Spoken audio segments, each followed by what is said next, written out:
Olá, sejam bem-vindos, seja muito bem-vindo, seja muito bem-vinda. Programa Florescer Violeta. Gratidão a você que está aí ouvindo nesse horário original, 2 da manhã. Gratidão a você que vai assistir, vai ouvir depois no canal do YouTube, lá no meu canal no YouTube, Terapeuta Sidney Rosa. Se você não estiver podendo, se você está chegando aí pela primeira vez, nesse horário na rádio, se você está chegando aí na rádio pela primeira vez e você não puder anotar, daqui a pouquinho a gente vai dar aqui os nossos telefones. Se você não estiver podendo anotar, você grava o meu nome, Terapeuta Sidney Rosa, que daí você me encontra nas redes sociais, no YouTube, você me encontra no Facebook, você me encontra no Instagram.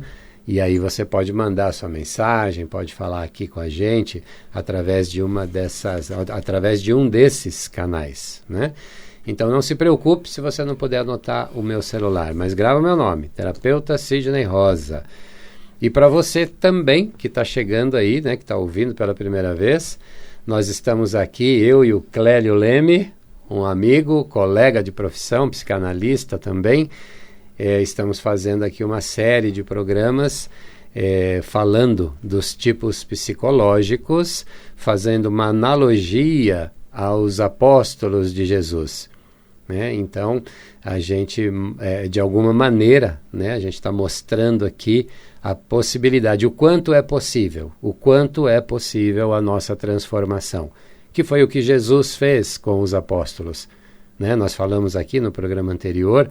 Se você não viu, assista lá no meu canal. Nós falamos aqui da importância desse trabalho de Jesus, né? Ele escolheu pessoas que eram pessoas mais primitivas, mais embrutecidas, e transformou essas pessoas nos grandes apóstolos, né? Então é disso, né, Clélio Leme, que a gente está tratando aqui. E hoje a gente vai falar de qual personalidade, Clélio? É uma conhecida e falada como borderline. Borderline. Né? Que é do inglês, que a tradução é mais a pessoa que vive no limite. No limite, na linha, né? Na linha isso, aqui, na linha de bordo ali. Tá, é fácil estourar, né? No fio da navalha. No fio da navalha. Então dessa personalidade, dessa característica psicológica que a gente vai falando, né? Tá. E essa... Já falando, né? Pode, opa, já né? Vai continuando aí. O que caracteriza bastante essa pessoa, todas as características dela são bem marcantes, né? Então, você percebe logo, né? Mas é de uma grande instabilidade. É uma pessoa que tem uma instabilidade muito grande, tanto nas relações interpessoais, como na relação com ela mesma, sabe? É aquela pessoa que em alguns momentos você acha que ela é meio aérea, sabe? A pessoa vive tá no outro mundo. No mundo da lua. No mundo da lua, ou enfim, uma pessoa que você acha meio esquisitona, meio diferente, que às vezes está bem e às vezes tá mal. Então você nunca sabe muito bem o que lhe espera, né? Tá. Que tipo de reação, que tipo de ação essa pessoa vai ter, né? E como ela vai te tratar, né? Tá. Porque ela carrega dentro de si, assim como outras personagens, mas nesse caso específico, um medo grande de ser abandonado. Só que ao invés dela ser cativa para que ela não tenha esse abandono das pessoas em que ela convive, como a pessoa que ela ama, ou enfim, ou até mesmo dos pais, ou coisas assim, ela já chega conversando, cumprimentando de uma forma agressiva. Tá. Impulsiva. Impulsiva, isso. Ela não chega porque tem outras nessa mesmo jeito, que tem esse medo e tal, mas ela chega conversando, é agradável, chega rindo, enfim, ela quer ser aceita e tal. A pessoa dessa característica não, ela já chega meio que agredindo, na forma, no tom da voz. Impondo mesmo. Impondo, né? Olha o horário que eu tô chegando, já fiz tudo isso. Sabe como é que é? Como se estivesse brigando com a pessoa, com as pessoas com quem ela convive. Mas no fundo é esse medo meio que até imaginário, não tem nada de real dessa questão de pode ser abandonar, pode ser, na verdade, abandonada, né? Que, enfim, ter acabado a relação, enfim, sempre achando que isso pode estar acontecendo, e ela vai meio pouco nessa impulsividade aí, né? É uma grande máscara, né? Como o Jung iria dizer, é uma grande persona, né? Que ela veste para poder mascarar, para poder esconder essa real personalidade dela, que é o medo do abandono. Isso, que é frágil, né? Que é frágil. Então ela precisa se mostrar forte. Isso. E ela, quando vê a pessoa, ou quando ela fala das pessoas com que ela se relaciona, num determinado momento, é aquela pessoa idealizada, sabe? Aquela pessoa é ótima, excelente, ela ama, ela se dá, é uma pessoa maravilhosa, é o que sempre ela esperou. Ao mesmo tempo, ela vem com a desvalorização dessa pessoa. Já, assim, questão de segundos, ela já aquela pessoa não presta, ela abandona, deixa ela abandonada, não cuida dela. Enfim, então é um sobe e desce muito rápido. Então, é difícil conviver com a pessoa assim, porque com quem convive com ela sofre. E, na verdade, ela também é uma pessoa que tem essa imagem dela muito variada. Distorcida. Tem hora que ela acha que ela é linda, maravilhosa, que ela é uma pessoa agradável, que ela é uma pessoa que todo mundo gosta dela e que ela é bonita. Ao mesmo tempo, ela se vê horrível. Se joga para baixo. Ela está horrível, ela não se cuidou, ela não se arrumou, aquela roupa não é aquilo, o emprego não é aquilo. Aquilo que antes um dia antes ela estava falando que adorava o emprego, que é o futuro dela. Aí no outro dia pode ser que não tenha nada a ver com isso. Ela já está... amanhece reclamando do trabalho. Isso. Isso pode, e é comum, né, Clélio, a confusão, confundir, inclusive por conta disso, com a bipolaridade. Verdade. Mas não é a bipolaridade clínica, né? A bipolaridade clínica, ela se dá quando, que nem essa mudança de humor, vamos dizer assim, né? Um dia está de um jeito, do outro dia está de outro. Isso não é a bipolaridade. A bipolaridade, ela é semanas, para não dizer às vezes até meses, semanas, meses, épocas em depressão. Aí ela sai da depressão e ela vai para a euforia. Fica assim, Isso, e fica também semanas na euforia, depois vai de novo para baixo na depressão. Mas ela fica um tempo depressiva, ela fica um tempo eufórica, né? Isso é a bipolaridade clínica, né? Isso. Que está num outro transtorno de personalidade. É um outro transtorno de personalidade que não é o borderline, né? Que não é o borderline. Então, ela também, como ela acha, às vezes está bonita, está feia, essa instabilidade toda nela, ela é uma pessoa que está sempre com ódio dentro de si. Ela tem um ódio dentro de si. Ela carrega esse ódio. E esse ódio não é contra a nenhuma pessoa em si, é contra todo mundo. É contra ela mesma. E junto com esse ódio, ela também tem muito de uma raiva. Ela carrega. Então, é uma pessoa que sofre, porque ela nunca está feliz. Ela nunca vai estar bem. Ela pode estar alegre, mas ela está sempre com essa coisa que está irritando. Ela é sempre uma pessoa irritada. Eu ia dar um exemplo, mas é melhor não, né? Eu falar porque às vezes a pessoa fala, como é homem também, assim, mas como se parece que está na TPM, sabe? Entendeu? É uma TPM infinita, infinita, né? Mas aí no caso é masculino e feminino, né? Não é muito... E essa impulsividade dela, ela é em todos os aspectos da vida. Às vezes é com gasto, a pessoa gasta descontroladamente, não tem limite, e quando vê, se arrebentou, não é? Às vezes é com a bebida ou uso de droga, ela também não tem muito limite, ela não consegue... Lógico que a gente está falando aí do ego, né? Enfim, ela não tem muita força para se ir para o equilíbrio. Ela, enfim, vai sempre estar na impulsividade, sempre exagerando. Ou até mesmo, às vezes, na questão de esporte. Ela se arrebenta, se machuca, se estoura, fica uma semana ou mais para recuperar. Enfim, ela está sempre nessa variação, nessa flutuação. Isso. E é aquilo que às vezes estoura na questão alimentar, né? Tá. Ela também é impulsiva na questão alimentar. Uhum. Enfim, então, são mais ou menos esse perfil que a gente vai caracterizando o borderline, sabe? Tá. Enfim, foi uma evolução até na ciência para definir um pouco essa personalidade, porque misturava com o toque, como você mais ou menos falou. Também eles achavam que era um pouco de esquizofrenia, sabe, essa questão? Mas depois eles foram vendo que não era uma característica nova, diferente. Tá. É uma outra característica, né? Isso. E, lógico, a ansiedade, não é? Então ela é sempre atirada, sabe? Tá. Ela é atirada. É uma coisa para fazer, vamos fazer já, vamos resolver. É para bater, vamos bater. É para quebrar, vamos quebrar. É para pegar, vai para largar, não é para largar. E assim com tudo na vida. Por conta até da impulsão, né? Porque ela é impulsiva, né? Então nessa impulsão dela, nesse movimento de ser impulsiva, ela quer fazer tudo logo. Tudo logo, isso.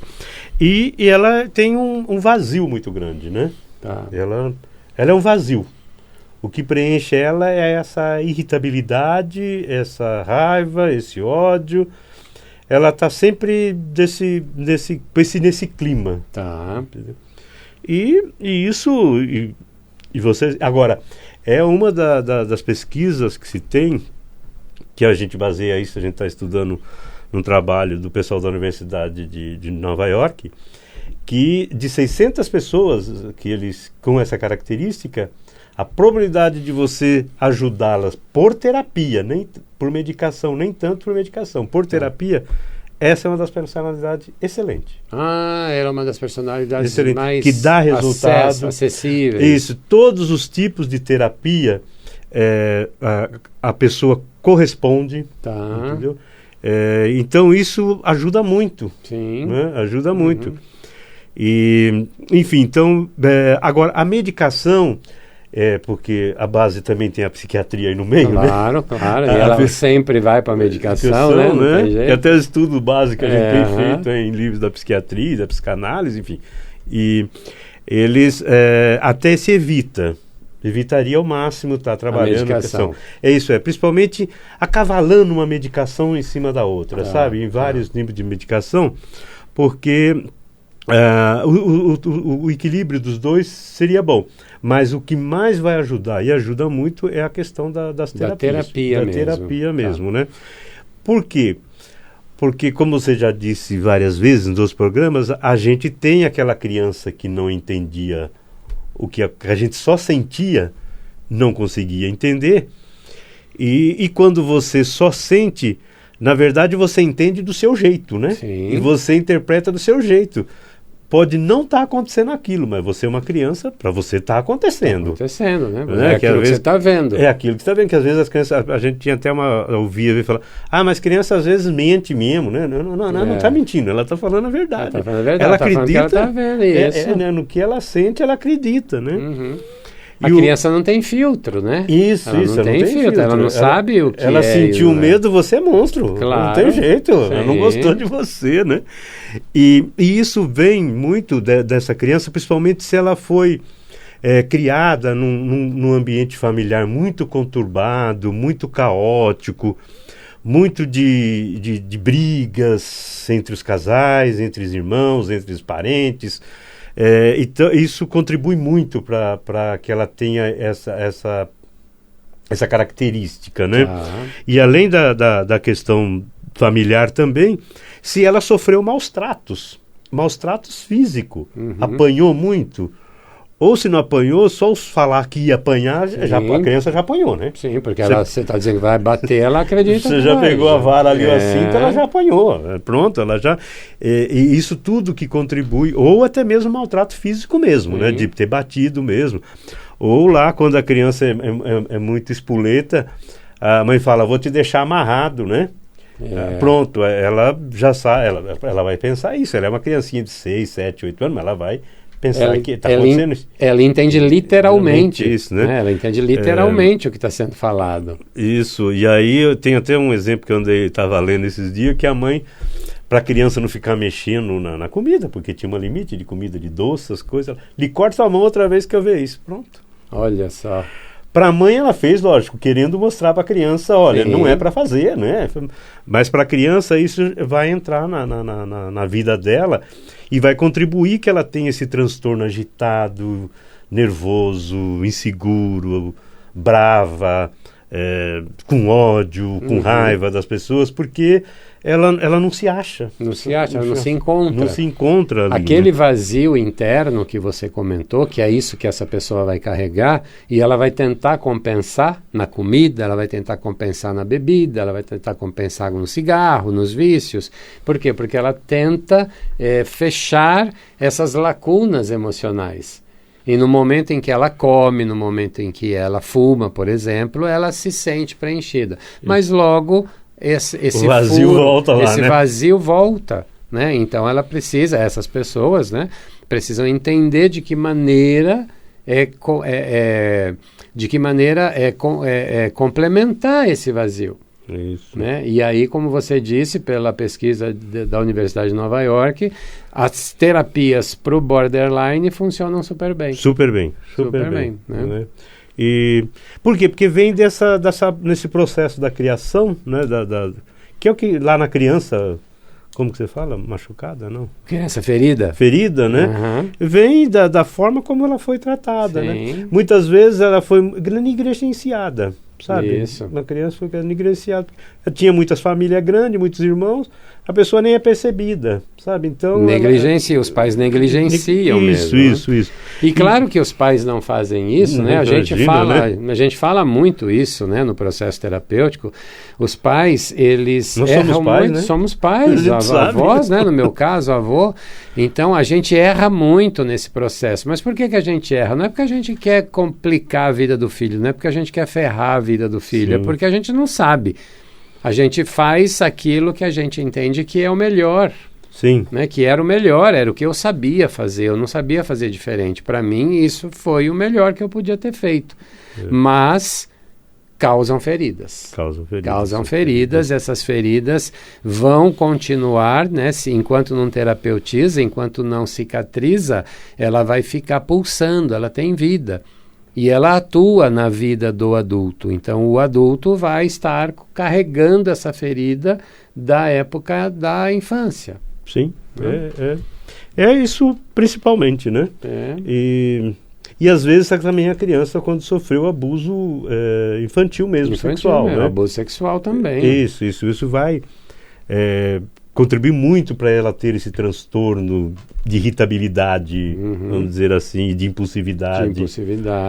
Para a vida dela, né? Porque é o grande vazio que dói, que machuca e ela compensa com alguma coisa. Isso. E aí ela pode compensar com essa irritação demasiada, com essa impulsividade demasiada, com a bebida, com a comida, enfim, ela vai para essa impulsividade, né?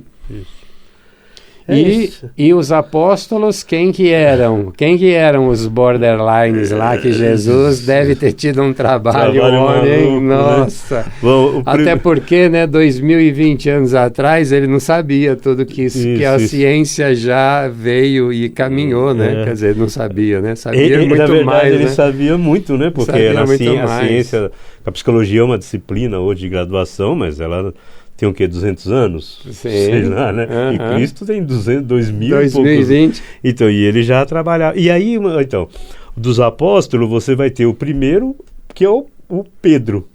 O Pedro. Impulsivo, né? Que, além de impulsivo, ele era briguento mesmo, né? Ele era rústico, Tanto é que quando o André apresenta Cristo para ele e fala com ele, ele larga tudo e já vai com Cristo. E já vai, né? A impulsividade. Bora, né? Vambora. Largou família, largou tudo. E para aí, vamos. E durante todo o período que ele está com Jesus, ele sempre tem aqueles arranques de violência, né? De resolver um pouco porque que ele vivia num momento de conflito, né? Sim. Porque ele estava impondo produzindo um novo conhecimento, falando de Deus, diferente dos deuses que que estavam sendo pregados nas sinagogas, né? Então tem um confronto mesmo ali. Claro. Tá bom, tanto é que mataram Jesus, né? E mataram todos, né? Com exceção do João, que também era borderline. Né? João parece que depois a gente tem aquela imagem dele que ele era mansinho, bonzinho, cordeirinho, mas ele não era, ele tinha essa impulsividade muito grande. Tanto é que tem uma passagem quando Jesus está indo para Jerusalém, Jesus andava a todas as cidades, pregava nas sinagogas, enfim. E quando ele está indo para Jerusalém, ele manda avisar um pessoal que era um povoado samaritano, e João vai lá. E na verdade vai João e o outro borderline, que é o Simão. Simão enfim, também era borderline. Borderline. Aí os samaritanos não receberam eles bem, eles vão para Jesus e falam: Jesus, você quer que a gente vai lá e taca fogo em todo mundo? Quer que a gente resolve logo? Tudo isso? Vamos resolver isso daí. Eles não te agradaram, não te receberam bem, enfim. Não concordaram, na verdade, com as ideias que Jesus naquele momento estava colocando. E eles queriam resolver na porrada. Né? Resolver, na verdade, que é atacar fogo, né? Queimar os samaritanos lá. E além disso, o Simão, por exemplo, é mais caracterizado ainda, né? Porque o Simão, ele é irmão de Barrabás, que é um assassino, né? É um assassino. Barrabás é assassino. E Barrabás, o que o Barrabás fazia?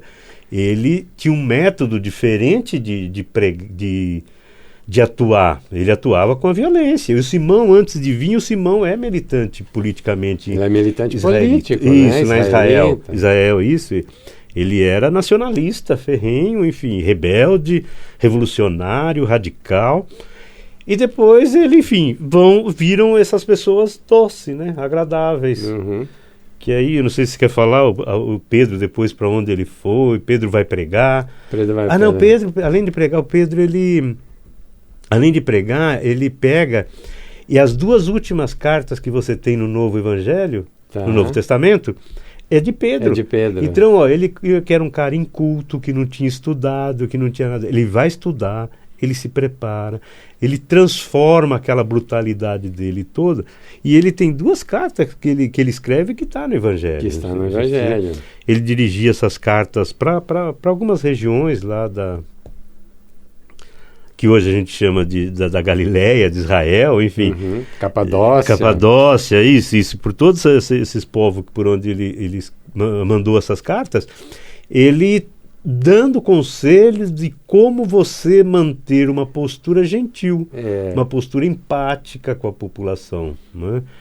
Enfim, é possível, então, a transformação da pessoa. É possível, né? É plenamente possível, né? E é por isso que a gente está fazendo aqui essa série de programas para poder mostrar isso, né? Sim. O quanto é possível, através de entendimento, através de um norte, através de um apoio, né? Que foi o que Jesus fez, você se transformar. Né? Todos nós podemos, né? Todos nós podemos.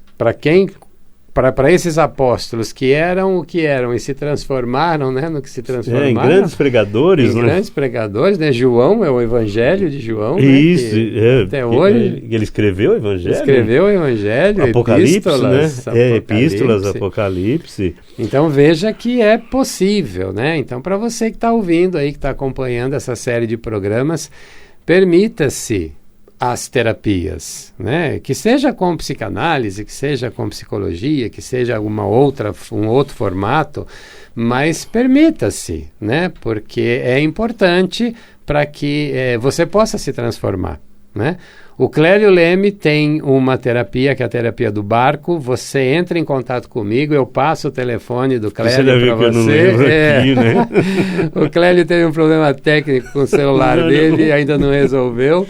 Então você liga para mim, você escreve para mim, você entra em contato e eu passo para você o contato do Clélio Leme para que você possa também conhecer a terapia do barco. É uma terapia, uma delas, né? Uma das que ele atua.